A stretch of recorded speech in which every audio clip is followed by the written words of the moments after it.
NEET paper leak और education system में चल रहे इस बवाल के बीच अभी दो अलग अलग तरीके और अप्रोचेस देखने को मिल रही है। एक तरफ जंतर मंतर पर कॉकरोच जनता पार्टी के फाउंडर अभिजीत दीपके हैं, जो एजुकेशन मिनिस्टर धर्मेंद्र प्रधान के इस्तीफे की मांग पर अड़े हुए हैं। उनका कहना है कि जब तक इस्तीफा नहीं होता आंदोलन ऐसा ही चलता रहेगा। दूसरी तरफ गुरुग्राम के मेदांता हॉस्पिटल से सोनम वांगचुक सर है, जिनका मेन फोकस है कि जो बच्चे प्रोटेस्ट कर रहे हैं उन पर कोई लीगल एक्शन ना हो और पार्लियामेंट सेशन में इस पूरे इशू पर चर्चा हो। आपको लग सकता है कि दोनों के विचार अलग है, लेकिन असल में ये दोनों अलग अलग स्ट्रेटेजी है। एक तरफ पॉलिटिकल अकाउंटेबिलिटी तय करने का जरिया है, तो दूसरी तरफ पॉलिसी और स्टूडेंट सेफ्टी का रास्ता। और सच बोले तो अकाउंटेबिलिटी मांगना बिल्कुल सही और जरूरी है। जब किसी बिल्डर की बिल्डिंग गिरती है तो कॉन्ट्रैक्टर और इंजीनियर दोनों पर एक्शन होता है। तो जब देश के लाखों बच्चों के फ्यूचर के साथ खिलवाड़ होता है तो टॉप पर बैठे पॉलिटिशियन की जिम्मेदारी कैसे नहीं बनती। मिनिस्टर का इस्तीफा मांगना कोई पॉलिटिक्स नहीं, बल्कि सरकार को यह मैसेज देना है कि अगर आपके अंडर सिस्टम कोलैप्स होता है, कोई ब्लंडर होता है,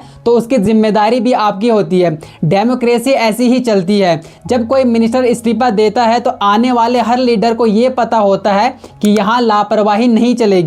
लेकिन सवाल ये आता है कि क्या सिर्फ एक इस्तीफा काफी होगा। इस्तीफे से अकाउंटेबिलिटी जरूर तय होगी, लेकिन क्या उसके बाद अगले साल पेपर लीक होना बंद हो जाएंगे? जब तक हम रूट कॉज को नहीं पकड़ेंगे तब तक ये साइकिल हर साल ऐसे ही चलती रहेगी। इस्तीफे के साथ साथ हमें सिस्टमेटिक एजुकेशन रिफॉर्म की जरूरत है। अब आते हैं असली मुद्दे पर। हमारा एजुकेशन सिस्टम आज इतना कमजोर क्यों है? आज किसी भी मिडिल क्लास परिवार को देख लीजिए। एक बाप जो दिन रात अपने परिवार के लिए मेहनत करता है, उसके लिए हजारों लाखों की स्कूल फीस भरना हर महीने एक बोझ बन जाता है। फिर भी वो कर्जा करके जैसे तैसे करके अपने बच्चों को प्राइवेट स्कूल भेजता है। क्यों? क्योंकि उसके पास कोई और ऑप्शन ही नहीं है। प्राइवेट स्कूल्स आज एजुकेशन नहीं, एक बिजनेस मॉडल चला रहे हैं। ड्रेस, बुक्स, ट्रांसपोर्ट, हर चीज पर उनकी मोनोपोली है। दूसरा ऑप्शन बचता है सरकारी स्कूल। उनकी हालत इतनी खराब है कि कोई बाप अपने बच्चे को वहां नहीं भेजना चाहता, और जो भेज रहे हैं उनकी मजबूरी है। शहर के सरकारी स्कूल की हालत तो फिर भी ठीक है, लेकिन कभी आपने गांव के सरकारी स्कूल के हाल देखे हैं? सच बोलूं तो ऐसा लगता है जैसे अंग्रेज जो एजुकेशन सिस्टम बना कर गए थे, बस वहां वही चल रही है। उसके बाद नई बिल्डिंगें तो बनी है पर टीचर्स नहीं है, और जहां टीचर्स हैं वो भी बस वहां अपनी ड्यूटी पूरी करने आते हैं। मैं ये नहीं कह रहा कि हर टीचर ऐसा होता है, लेकिन अधिकतर ऐसा ही होता है। जो नई ज्वाइनिंग वाले होते हैं वो बच्चों पर ध्यान देते हैं, लेकिन जब उन्हें भी टाइम हो जाता है, जब वो भी सिस्टम को समझ जाते हैं, वो भी सिस्टम में फिट हो जाते हैं, तो उसके बाद उन्हें भी कोई फर्क नहीं पड़ता। सरकार उन्हें हर महीने सैलरी दे ही देती है, उन्हें बस स्कूल में आकर अपनी हाजिरी लगानी होती है। गांवों में सरकारी स्कूल में बच्चे पढ़ने नहीं, सिर्फ मिड डे मील का खाना खाने जाते हैं। लोग नहीं पढ़ाना चाहते अपने बच्चों को वहां पर, उनके पास ऑप्शन नहीं है। ना वहां कोई प्राइवेट स्कूल है और ना ही वो ये अफोर्ड कर सकते हैं कि किसी बड़े शहर में जाकर अपने बच्चों को पढ़ा ले। हमने बेसिक शिक्षा को इतना सेकेंडरी बना दिया है कि गरीब बच्चों की प्रायोरिटी पढ़ाई नहीं, सिर्फ एक वक्त का खाना बन गया है। तो फिर इसका सॉल्यूशन है क्या? हमें सरकार से क्या मांगना चाहिए? पहला पॉइंट है इक्वल बेसिक एजुकेशन। एटलीस्ट 12वीं तक की जो बेसिक पढ़ाई होती है, देश के हर बच्चे को, चाहे वो किसी अफसर का बेटा हो या मजदूर का, बराबर और टॉप क्वालिटी की शिक्षा मिलनी चाहिए।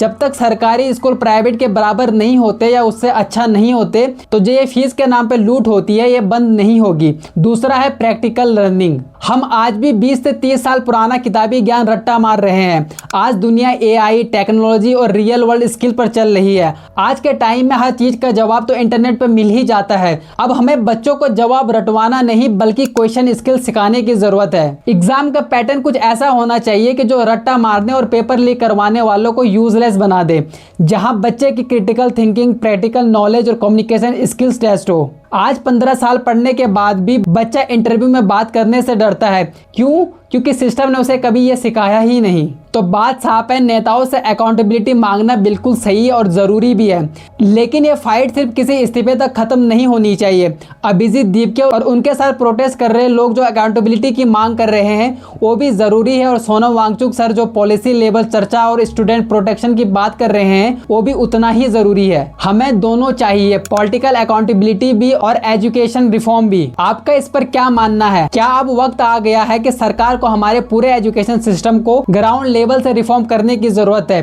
कमेंट में अपनी राय हमारे साथ जरूर शेयर कीजिए और इस वीडियो को शेयर करिए ताकि ये मुद्दा सही डायरेक्शन में उठे। जय हिंद।